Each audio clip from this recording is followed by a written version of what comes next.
모두 일어서서 찬송가 4장을 부르시면서 하나님께 예배하겠습니다. 찬송가 4장입니다.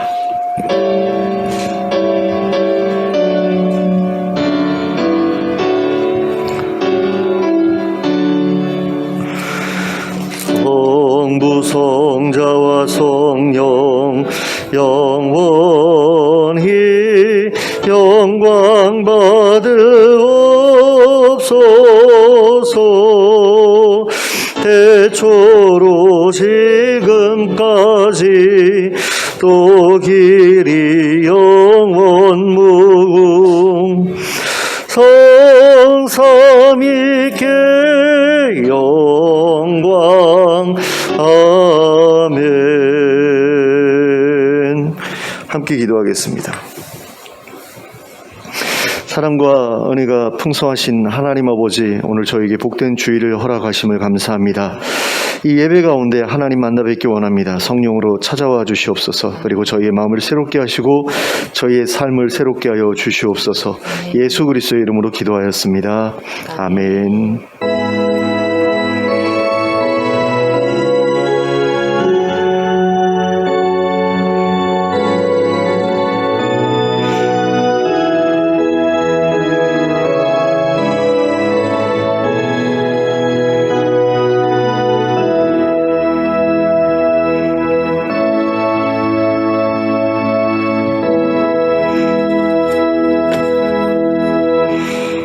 찬송가 66장을 함께 찬송하시겠습니다.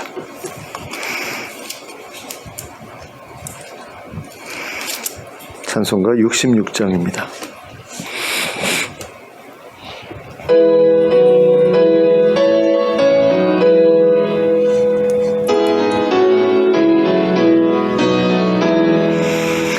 다 감사드리세 온 마음을 주께 바쳐 그 섭리 놀라워 온 세상 기뻐하네. 예부터 주신 복 한없는 그 사랑 선물로 주시네. 이제와 영원히 사랑의 하나님 언제나 함께 계셔. 기쁨과 평화에 복 내려 주옵소서. 몸과 맘 병들 때 은혜로 지키사 이 세상 악에서 구하여 주소서. 감사와 찬송을 다 주께 드리어라. 저 높은 곳에서 다스리시는 주님, 영원한 하나님 다 경배하여라. 전에도 이제도 장래도 영원히. 아멘.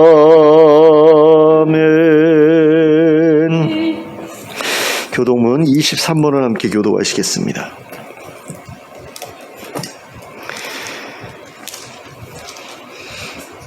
교동문 23번 시편 43편을 함께 교도하겠습니다. 제가 먼저 시작하겠습니다.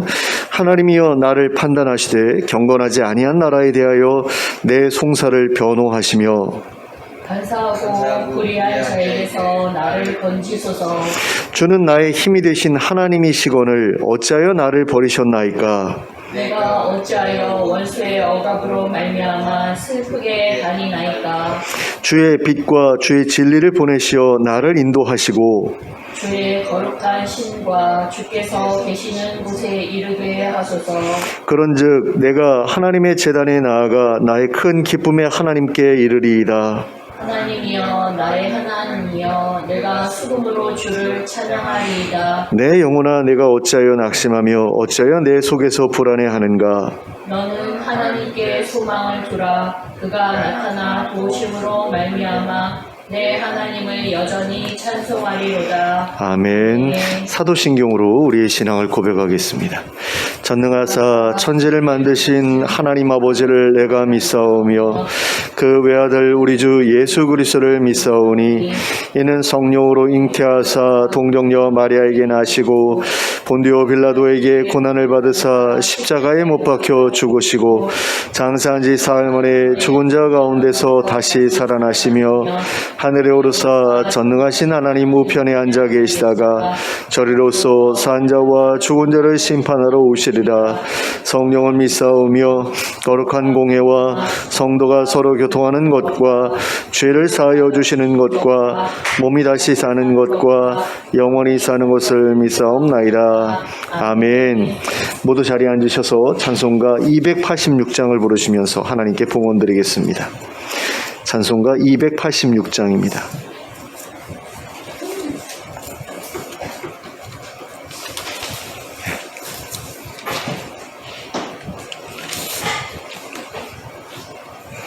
찬송가 286장 함께 찬송하겠습니다.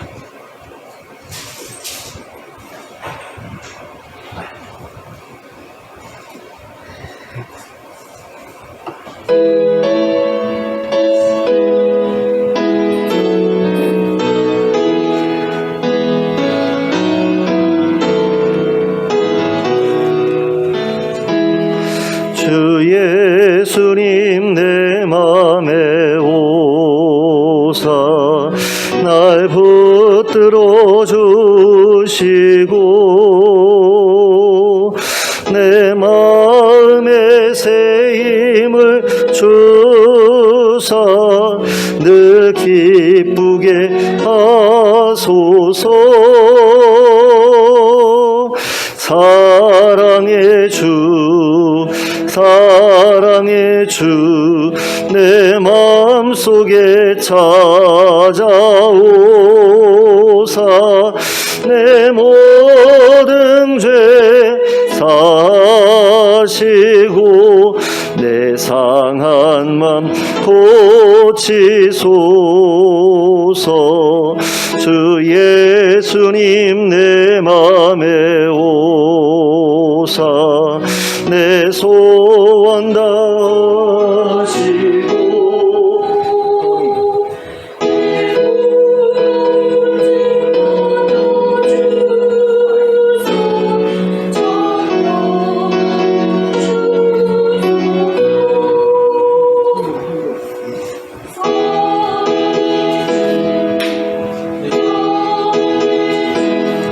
내 마음속에 찾아오사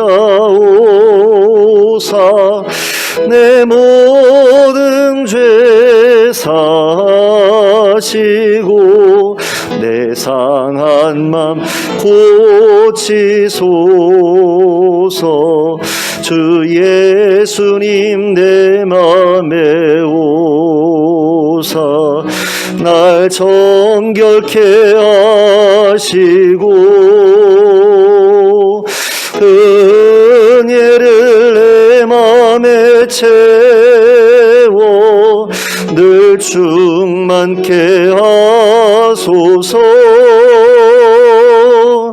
사랑의 주 사랑의 주 내 마음속에 찾아오사 내 모든 죄 사시고 내 상한 맘 고치소서. 주 예수님 내 맘에 오사 내 길 인도 주 성령을 내 맘에 채워 늘 충만케 하소서. 사랑의 주 사랑의 주 내 맘속에 찾아오사 내 모든 죄 사하시고 내 상한 맘 고치소서.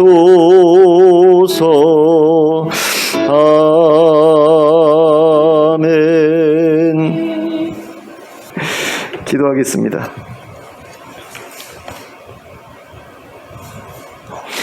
사랑과 은혜가 풍성하신 하나님 아버지, 오늘 저에게 복된 주일을 허락하신 것 감사합니다.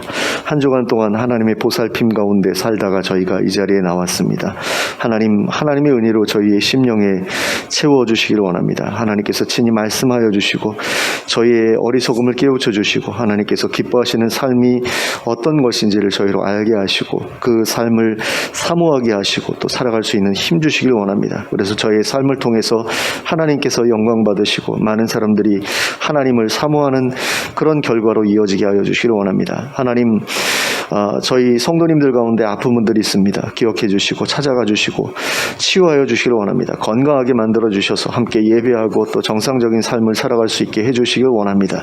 또 하나님 아버지, 우리에게 물질을 허락해 주시길 원합니다. 경제적으로 어려운 성도들이 많습니다. 하나님, 좋은 일자리를 허락해 주시고 또 일할 수 있는 힘도 주시고 일할 마음도 주시고 또 함께 일할 수 있는 동료들도, 좋은 동료들도 허락해 주셔서 그 삶 가운데 필요한 것들을 온전히 공급하기에 부족함이 없는 그런 일을 할 수 있도록 은혜를 베풀어 주시기를 원합니다. 하나님께서 이모저모로 돌봐주시는 그 은혜를 하나님 모든 성도들이 누리면서 살아가는 복된 삶이 될 수 있기를 원합니다. 그 일들이 우리 교회를 통해서 일어날 수 있기를 원합니다. 서로 위로하고 격려하고 또 위에서 기도하는 가운데 좋은 일들이 계속 성도들의 삶 가운데 일어나게 하여 주시고, 그래서 힘겨운 상황 속에서도 살아갈 힘을 얻을 수 있도록 내적인 그런 힘을 하나님을 통해서 공급받고 또 다른 성도들을 통해서 공급받을 수 있도록 은혜를 베풀어 주시기를 원합니다. 주님, 저희의 부족함을 하나님께서 아십니다. 하나님께서 채워주시고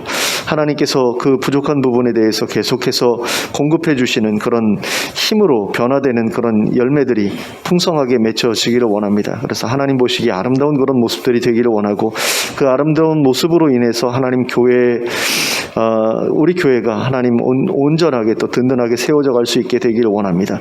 하나님께서 원하시는 그런 아름다운 모습들이 우리 교회를 통해서 나타나기를 원하고, 그 모습을 통해서 많은 사람들이 하나님을 사모하게 되는 결과가 또한 나오기를 원합니다. 하나님, 해외에 나가서 사역하고 계시는 많은 선교사님들 또 NGO 단체에 속한 분들을 기억해 주시고 또 국내에서 사역하는 분들도 동일하게 하나님 기억해 주셔서 그분들의 사역을 통해서 교회들이 세워지고 또 성도들이 굳건한 믿음 위에 서게 되고 또 힘겹고 어려운 삶을 살아가는 사람들이 도움을 얻게 되는 결과가 나타나게 하여 주시옵소서. 하나님, 하나님의 은혜 가운데 저희의 삶이 정말 믿지 않는 사람들 보기에도 아름다운 그런 삶이 될 수 있게 해주시길 원합니다. 선하고 의로운 그런 삶이 저희 가운데 있게 하여 주시고 그 삶을 통해서 많은 사람들에게 도전할 수 있게 해주시길 원합니다. 하나님, 그 힘을 예배를 통해서 우리 얻기를 원하오니 이 시간에 성령으로 찾아와 주시고 하나님께서 친히 말씀하여 주시고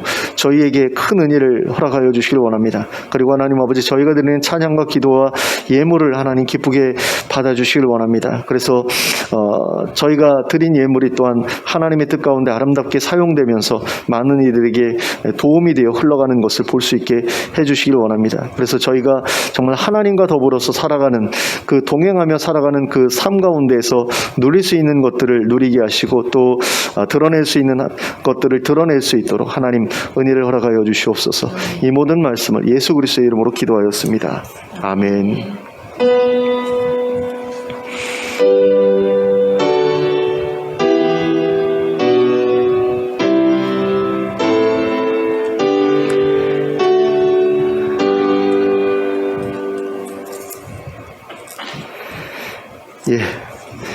특별한 교회 소식은 없습니다. 좌우를 둘러 오시면서 인사 나누시기 바랍니다. 잘 오셨습니다. 반갑습니다. 잘 오셨습니다. 예, 하나님의 말씀 함께 오시겠습니다. 창세기 6장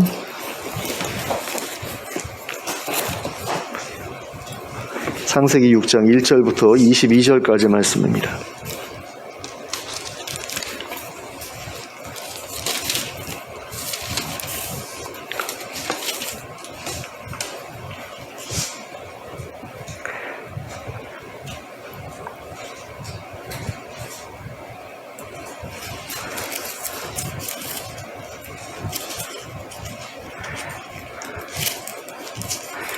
창세기 6장 1절부터 22절 마지막 절까지 함께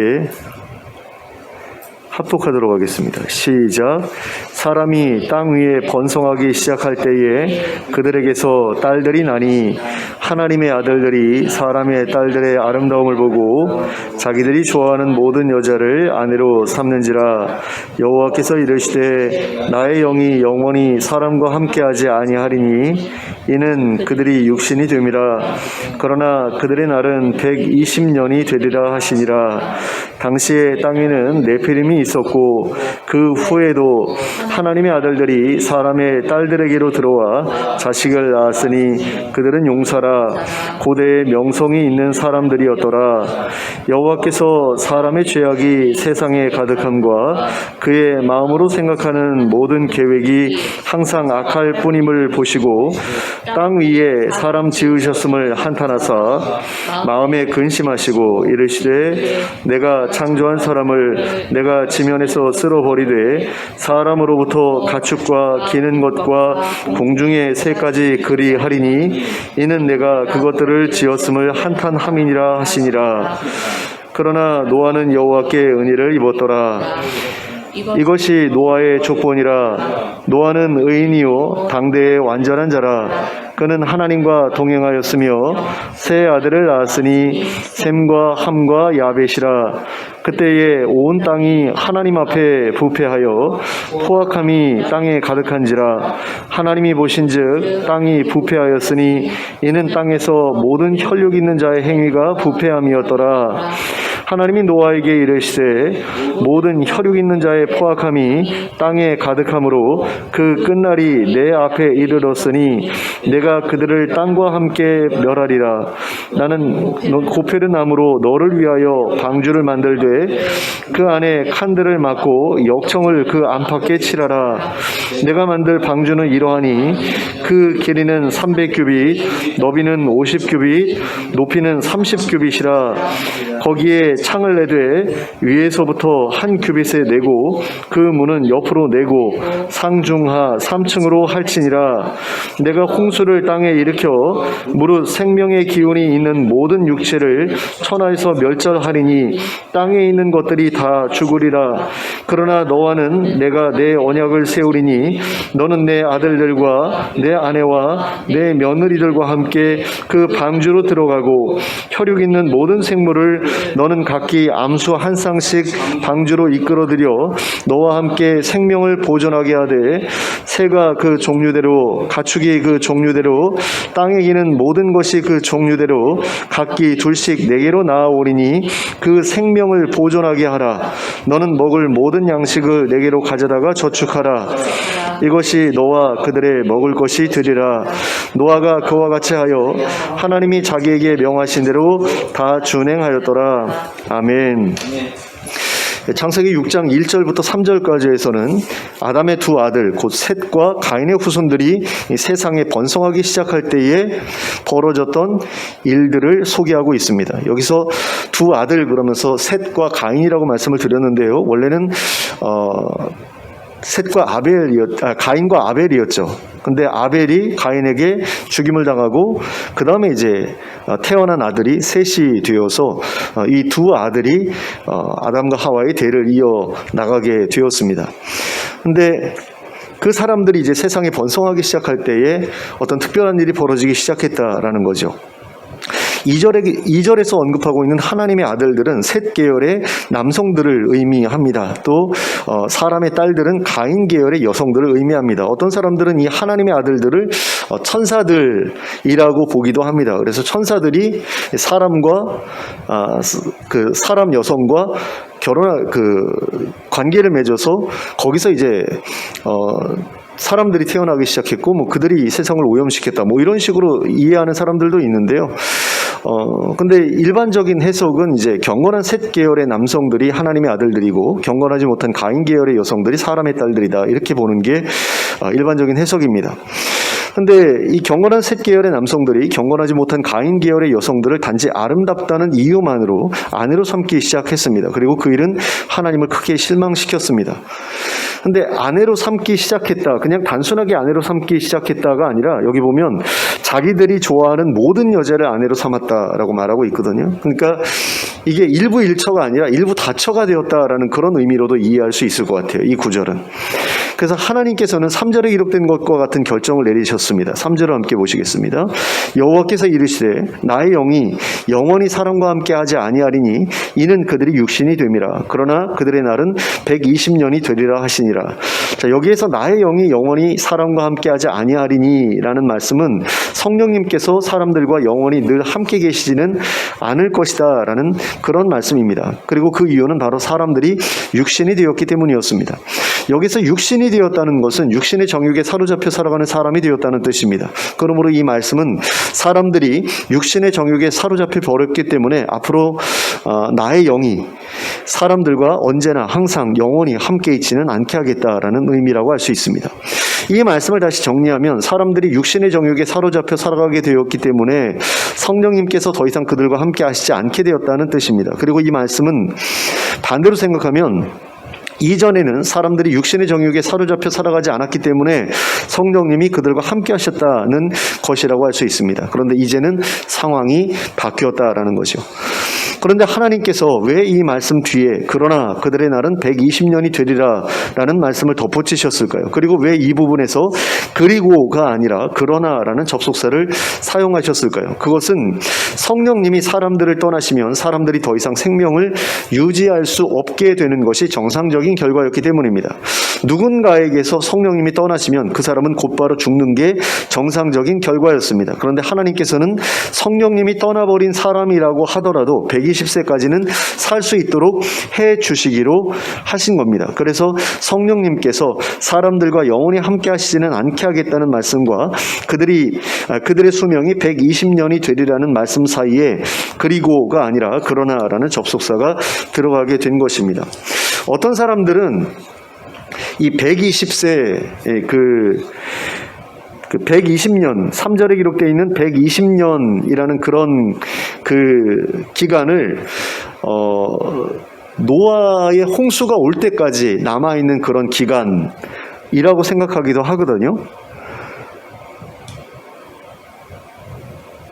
근데 이거는 뭐 그렇다라고 확실하게 말하기가 어려운 게 이게 그 계산을 노아의 나이 뭐 이런 것들을 계산해 봤을 때 맞지 않는 부분들이 있다고 그러더라고요. 그러니까 이 부분도 사실 논란의 여지가 있는 부분이긴 합니다. 근데 저는 이제 그 중에서 120세를 택해서 말씀을 드리고 있는 거고요. 뭐 다르게 생각해도 크게 중요한 의미는 없습니다. 근데 어쨌든 이 구절들을 다시 정리해보면 이렇게 정리할 수 있을 것 같습니다. 이제 나의 영이 사람들과 항상 함께 있지는 않게 될 것이다. 사람들이 육신의 정욕에 사로잡혀 살아간다면 나의 영이 그들에게서 떠나게 될 것이다. 그리고 나의 영이 떠난 사람들은 원래는 곧바로 죽게 되는 것이 정상이지만 앞으로는 나의 영이 떠난 뒤에도 120세까지는 살 수 있을 것이다 라는 그런 뜻으로 이제 정리해볼 수 있겠습니다. 그런데 하나님의 아들들이 사람의 딸들과 결혼하게 되면서부터 세상에는 사람의 죄악이 가득하게 되었습니다. 사람이 마음으로 생각하는 모든 계획이 항상 악하게 되었기 때문입니다. 그래서 항상 악한 생각만 하면서 살다 보니까 사람의 죄악이 세상에 가득할 수밖에 없게 된 거죠. 셋 계열의 경건한 자손들이 올바로 살아가고 있을 때에는 그나마 세상이 살만한 곳이었습니다. 그런데 그들이 가인 계열의 불경건한 자손들과 섞여버리면서 세상은 걷잡을 수 없이 타락해 가기 시작한 겁니다. 그리고 그 모습을 보신 하나님께서는 땅 위에 사람 지으셨음을 한탄하시면서 근심하셨습니다. 사람들이 새롭게 변화될 가능성이 조금도 보이지 않았기 때문입니다. 그러니까 세상은 점점 더 악해져 가는데 소망은 없었던 거죠. 하나님 보시기에도. 그러니까 경건한 사람들이 어느 정도 남아 있어야만 그들을 통해서 세상을 변화시킬 텐데 세상이 경건한 사람이라고는 눈 씻고 찾아보려 해도 찾아볼 수 없는 지경이 되었기 때문입니다. 그래서 하나님께서는 사람들을 지면에서 쓸어버리기로 하셨습니다. 단지 사람뿐만이 아니라 가축과 공중의 새까지도 쓸어버리기로 하셨습니다. 사람들의 잘못 때문에 그들과 함께 어울려 살아가던 동물들까지도 하나님께 미움을 받게 되었던 것입니다. 그리고 우리는 이러한 하나님의 결정을 통해 사람들에 대한 하나님의 실망이 얼마나 크셨는지를 알 수 있게 됩니다. 특히 7절의 말씀을 통해서 우리는 그러한 결정을 내리신 하나님의 마음이 얼마나 속상하셨을지에 대해 알 수 있게 됩니다. 7절 말씀을 함께 보시겠습니다. 이르시되 내가 창조한 사람을 내가 지면에서 쓸어버리되 사람으로부터 가축과 기는 것과 공중의 새까지 그리하리니 이는 내가 그것들을 지었음을 한탄함이니라 하시니라. 내가 창조한 사람을 내가 지면에서 쓸어버리겠다고 말씀하고 있습니다. 그리고 다시금 내가 그것들을 지었다고 말씀하고 있습니다. 참으로 그들은 하나님께서 최선을 다해 지으신 피조물이었습니다. 그들은 하나님께서 보시기에도 완벽한 존재였습니다. 그들은 하나님께서 보시고서 뿌듯해 하셨던 존재였습니다. 하나님께서는 그들을 보시며 기뻐하셨습니다. 그런데 그것들이 더 이상 하나님께 기쁨이 되지 못하게 된 것입니다. 그들은 오히려 하나님께 수치스러운 존재가 되었습니다. 그래서 차라리 다 없애버리겠다고 결심하신 것입니다. 그러니까 당신께서 만드신 그 아름다운 존재가 이제는 너무나 추하게 변해버렸기 때문에 하나님께서 만드신 게 이렇게 추하다라는 건 하나님께 수치가 될 수밖에 없는 거잖아요. 그러니까 아예 그냥 다 쓸어버리자 이렇게 되신 거죠. 그러나 막상 그렇게 다 없애버리려고 하시자 너무나 안타까우셨습니다. 그래서 어떤 방법을 써서라도 세상을 다시 회복시켜 보기로 하셨습니다. 그래서 한 사람을 선택하셨습니다. 바로 노아라는 사람이었습니다. 하나님께서는 타락한 세상을 정리한 다음 노아를 통해 새로운 세상을 시작하려고 하셨습니다. 그러면 하나님께서 노아를 선택하셨던 이유는 무엇이었을까요? 8절과 9절에 그 이유가 기록되어 있습니다. 함께 보시겠습니다. 그러나 노아는 여호와께 은혜를 입었더라. 이것이 노아의 족본이라. 노아는 의인이요 당대의 완전한 자라. 그는 하나님과 동행하였으며. 자, 8절에서는 노아가 하나님께 은혜를 입었다라고 말씀하고 있고요. 9절에서는 노아는 의인이요 당대의 완전한 자로서 하나님과 동행했다라고 말씀하고 있습니다. 그러면 노아는 의인이었기 때문에 하나님의 은혜를 입을 수 있었던 것일까요? 아니면 하나님께 은혜를 입었기 때문에 의인이 될 수 있었던 것일까요? 한번 생각해 보셨으면 좋겠습니다. 기록된 순서를 보면 은혜가 먼저였음을 알 수 있습니다. 노아는 하나님께 은혜를 입었기 때문에 의인이 될 수 있었던 것이고, 하나님께 은혜를 입었기 때문에 완전한 자가 될 수 있었던 것이고, 하나님께 은혜를 입었기 때문에 하나님과 동행할 수 있었던 것입니다. 그리고 하나님께 은혜를 입은 노아만이 하나님께서 앞으로 어떤 일을 하고자 하시는지에 대해 미리 전해 들을 수 있었습니다. 이처럼 하나님의 계획은 하나님의 은혜를 입은 사람만이 미리 알 수 있습니다. 하나님의 심판 계획도 하나님의 은혜를 입은 사람만이 미리 알 수 있습니다. 그러므로 하나님의 은혜를 입은 사람만이 하나님의 심판을 미리 대비하여 살아남을 수 있습니다. 하나님께서는 노아에게 경고하여 말씀하시기를 모든 혈육 있는 자의 포악함이 땅에 가득하므로 그 끝날이 내 앞에 이르렀으니 내가 그들을 땅과 함께 멸하리라고 하셨습니다. 그리고 방주를 만들라고 하셨습니다. 또한 내가 홍수를 땅에 일으켜 생명의 기운이 있는 모든 육체를 천하에서 멸절하리니 땅에 있는 것들이 다 죽으리라고 말씀하셨습니다. 그러나 노아는 내가 내 언약을 세우리라고 하셨습니다.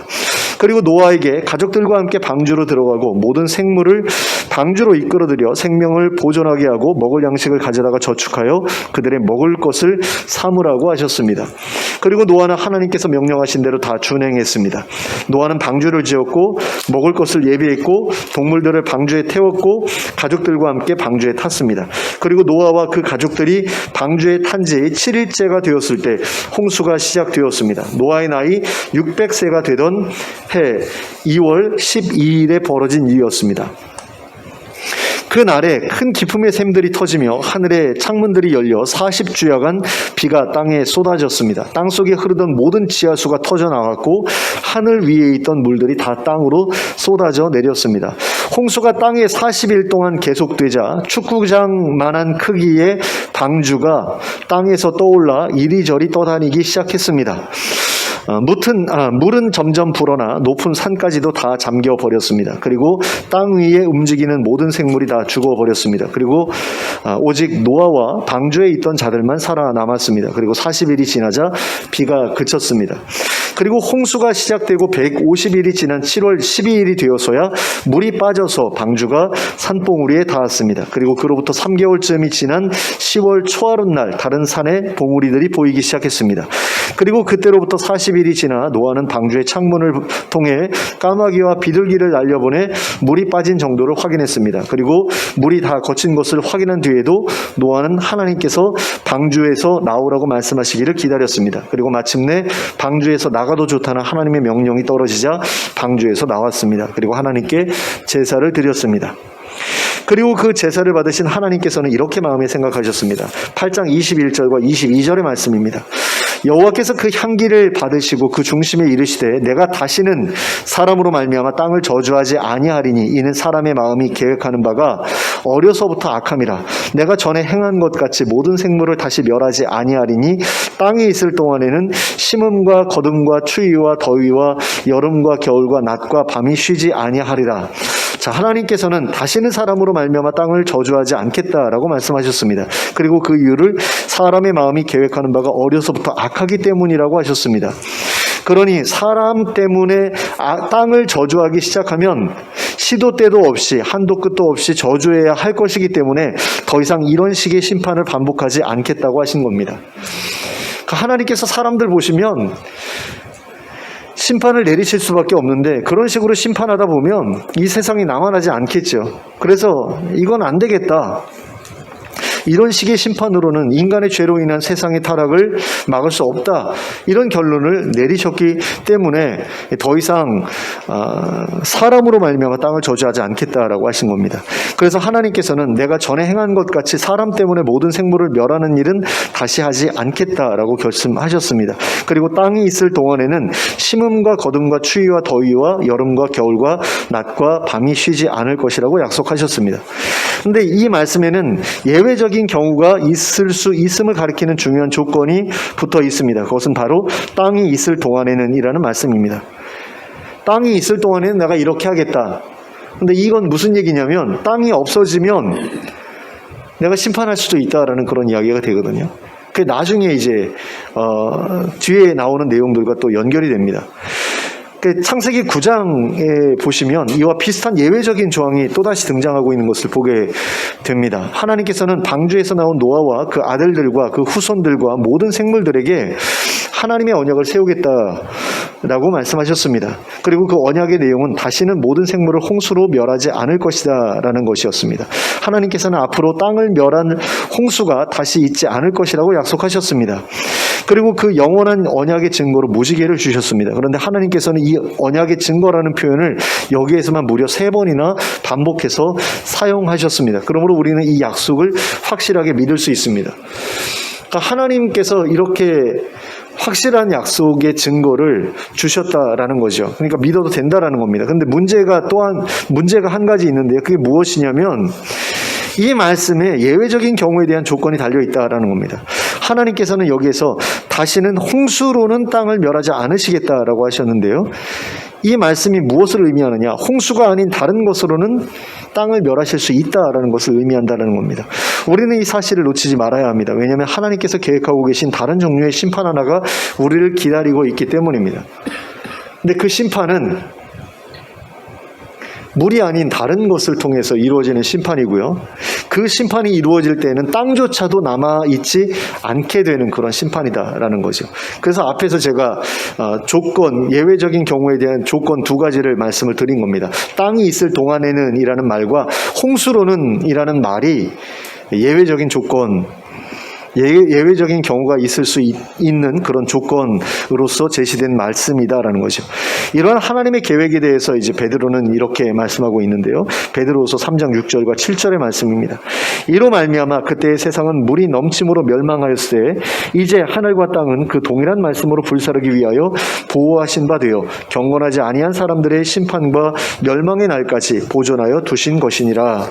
자, 하나님께서 과거에 홍수로 심판하셨던 하늘과 땅은 이제 말씀으로 불살라지게 될 것이라고 말씀하고 있습니다. 과거에 물로 심판하셨던 것과는 다르게 미래에는 불로 심판하실 것이라고 말씀하고 있습니다. 따라서 하나님께서 더 이상 물로 세상을 심판하지 않겠다고 약속하셨다고 해서 우리 앞에 어떠한 심판도 찾아오지 않을 것이라고 생각하지 말아야 합니다. 하나님께서는 사람의 죄악을 그냥 내버려 두시고 그대로 구경만 하시는 분이 아니시기 때문입니다. 하나님께서는 사람의 죄악이 하나님의 세상을 망가뜨리는 것을 그냥 참고 지켜보기만 하시는 분이 아니시기 때문입니다. 그분은 공의로운 재판장으로서 사람들이 행해온 모든 죄악을 심판하실 것입니다. 그리고 그 심판은 불로서 이루어지게 될 것입니다. 그때에는 하늘과 땅도 함께 불살라져서 새로운 형태의 것으로 다시 창조될 것입니다. 이에 대해 베드로후서 3장 12절과 13절은 이렇게 말씀하고 있습니다. 하나님의 날이 임하기를 바라보고 간절히 사모하라. 그날에 하늘이 불에 타서 풀어지고 물질이 뜨거운 불에 녹아지려니와 우리는 그의 약속대로 의가 있는 곳인 새 하늘과 새 땅을 바라보도다. 자, 이 말씀이 예언하고 있는 것처럼 다음에 찾아오게 될 심판은 물이 아닌 불을 통해 이루어질 것입니다. 그리고 그때에는 하늘과 땅도 없어지고 새 하늘과 새 땅이 만들어지게 될 것입니다. 하나님께서는 자신의 약속대로 땅에 있는 동안에는 물로 세상을 심판하지 않으실 것입니다. 하지만 앞으로 행하실 심판 때에는 땅까지도 불에 녹아 새롭게 되도록 하실 것입니다. 그러면 우리는 어떻게 해야 이러한 심판을 피할 수 있을까요? 우리는 어떻게 해야 하나님의 진노로부터 벗어날 수 있겠습니까? 베드로후서 3장 11절부터 14절에서는 이렇게 말씀하고 있습니다. 이 모든 것이 이렇게 풀어지리니 너희가 어떠한 사람이 되어야 마땅하냐? 거룩한 행실과 경건함으로 하나님의 날이 임하기를 바라보고 간절히 사모하라. 그날에 하늘이 불에 타서 풀어지고 물질이 뜨거운 불에 녹아지려니와 우리는 그의 약속대로 의가 있는 곳인 새 하늘과 새 땅을 바라보도다. 그러므로 사랑하는 자들아 너희가 이것을 바라보나니 주 앞에서 점도 없고 흠도 없이 평강 가운데서 나타나기를 힘쓰라. 베드로는 마지막 심판을 피하고자 하는 성도들을 향해 거룩한 행실과 경건함을 소유한 사람, 하나님의 날이 임하기를 바라보고 간절히 바라는 사람, 주 앞에서 점도 없고 흠도 없이 평강 가운데서 나타나기를 힘쓰는 사람이 되어야 한다고 말씀하고 있습니다. 노아와 같은 사람이 되어야 한다라고 말씀하고 있는 겁니다. 세상이 왜 타락하게 되었습니까? 하나님의 아들들이 육신의 정욕, 안목의 정욕을 따라 살아가게 되었기 때문입니다. 경건한 자들이 불경건한 자들과 한 몸을 이룸으로써 그들에게 물들어 버렸기 때문입니다. 그리하여 자기의 의를 지키지 못했기 때문입니다. 그런데 그 타락한 세상에서 누가 살아남았습니까? 노아만 살아남았습니다. 끝까지 자신의 경건을 지켜냈던 노아, 의롭고 완전하며 하나님과 동행했던 노아, 세상과 버타여 살지 않고 세상에 물들지 않았던 노아, 오직 그 한 사람과 그의 가족들만이 하나님의 심판에서 구원을 받았습니다. 그러므로 우리는 노아처럼 믿어야 하고 노아처럼 살아야 합니다. 그렇다면 노아처럼 믿고 노아처럼 산다고 하는 것은 어떻게 믿고 어떻게 사는 것을 의미하는 것일까요? 노아가 방주를 지었던 것은 바로 노아가 하나님을 믿었기 때문입니다. 노아는 하나님을 믿었기 때문에 방주를 만들었습니다. 노아는 하나님의 말씀대로 먹을 것을 예비했고 동물들을 방주로 들어가게 했습니다. 그리고 과정에 인생의 대부분을 쏟아 부었습니다. 자신의 전 재산을 쏟아 부었습니다. 그리고 그로 인해 이웃들로부터 조롱과 멸시를 받기도 했습니다. 자, 그렇다면 우리는 구원을 받기 위해 무엇을 하고 있습니까? 하나님의 은혜를 입기 위해 우리는 어떤 노력을 하고 있습니까? 하나님의 말씀대로 살기 위해 우리는 어떤 노력을 하고 있습니까? 성경은 예수를 믿으면 구원을 받는다고 말씀하는 동시에 좁은 문으로 들어가야 구원을 받을 수 있다고 말씀하고 있습니다. 그러면 좁은 문으로 들어가야 한다라고 했을 때 그 좁은 문으로 들어간다는 것은 무엇을 의미합니까? 그것은 아마도 노아처럼 사는 것을 의미하는 것이 아니겠는가라는 생각을 해보게 됩니다. 그러니까 노아 당시에 하나님을 믿는 사람들이 노아만 있었던 게 아니겠죠. 노아의 가족들만 있었던 것도 아닐 겁니다. 많은 사람들이 여전히 하나님을 믿고 있었을 거예요. 하나님 믿지 않는 그 사람의 딸들도 있었겠지만 하나님을 여전히 믿고 있다라고 말하고 있었던 하나님의 아들들도 분명히 있었을 겁니다. 그런데 노아는 그 중에서도 굉장히 유별났던 것을 보게 됩니다. 그러니까 굉장히 이상하게 우리가 생각할 때 좀 미친 거 아니야 라고 생각될 정도로 다른 믿는 사람들과 다른 모습을 가지고 있었다라는 거죠. 또 어떤 식으로 노아가 살았습니까? 자신의 그 구원을 위해서 자신의 인생과 전 재산을 거기에 투자했잖아요. 그럼 노아처럼 산다라는 것이 의미하는 것은 무엇이냐면 하나님 나라를 준비하는 그 일에 자신의 인생과 전 재산을 사용한다라는 것을 의미한다라는 거죠. 그리고 그런 과정에서 사람들의 모욕과 멸시와 수치를 당하는 것조차도 기꺼이 감내한다라는 것이 바로 좁은 문으로 들어간다라는 것을 의미하는 것이다라는 겁니다. 그것이 바로 노아처럼 믿는 것이고 하나님의 말씀처럼 좁은 문으로 들어가는 것이다라는 그런 말씀입니다.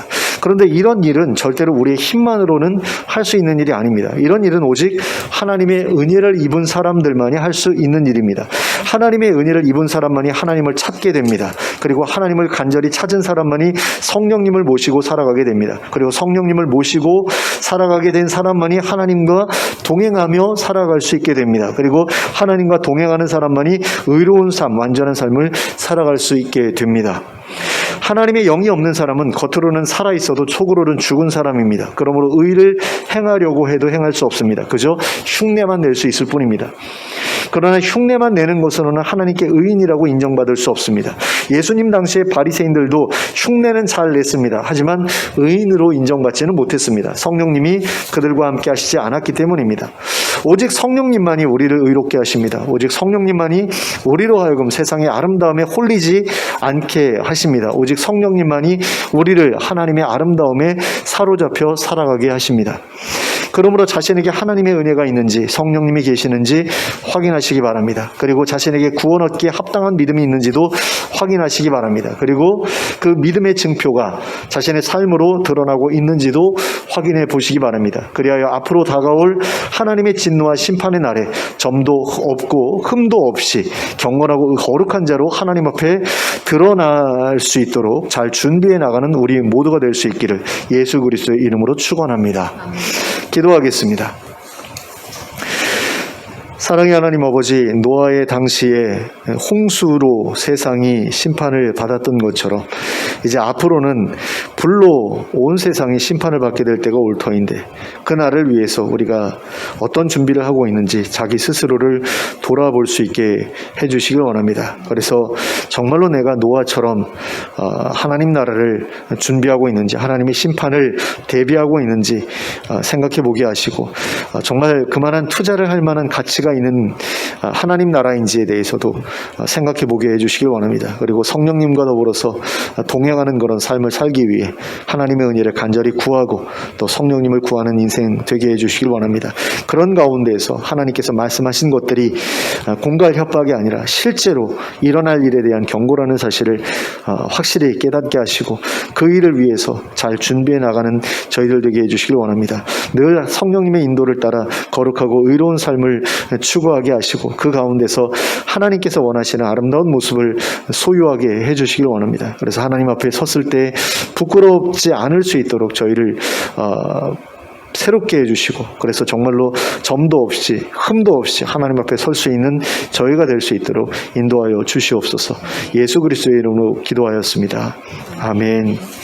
모두 일어서서 찬송가 459장을 함께 찬송하겠습니다. 찬송가 459장입니다.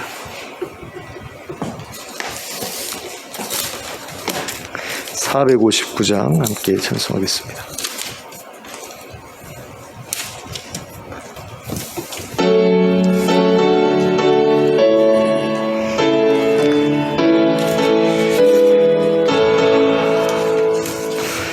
누가 주를 따라 섬기려는가? 누가 주를 떠나 주만 따를까? 누가 주를 섬겨 남을 구할까? 누가 주의 뒤를 따라가려나.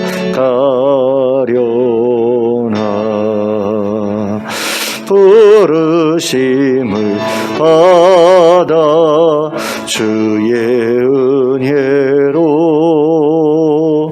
주를 따라가네. 주만 따르네.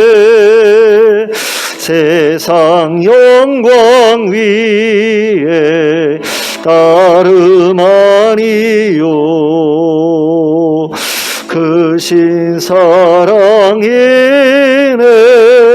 주만 따르고 주가 내려주신 은혜에 힘입어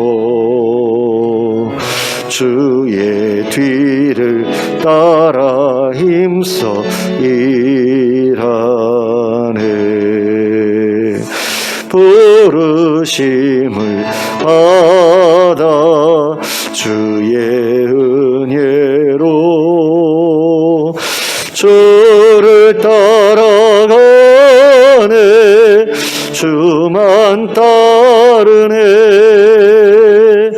환난 핍박 많고 원수 강하나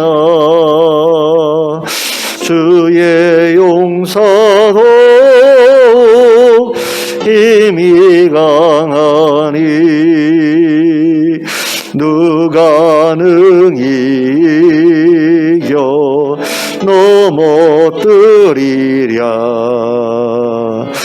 변함없는 진리 승리하리라.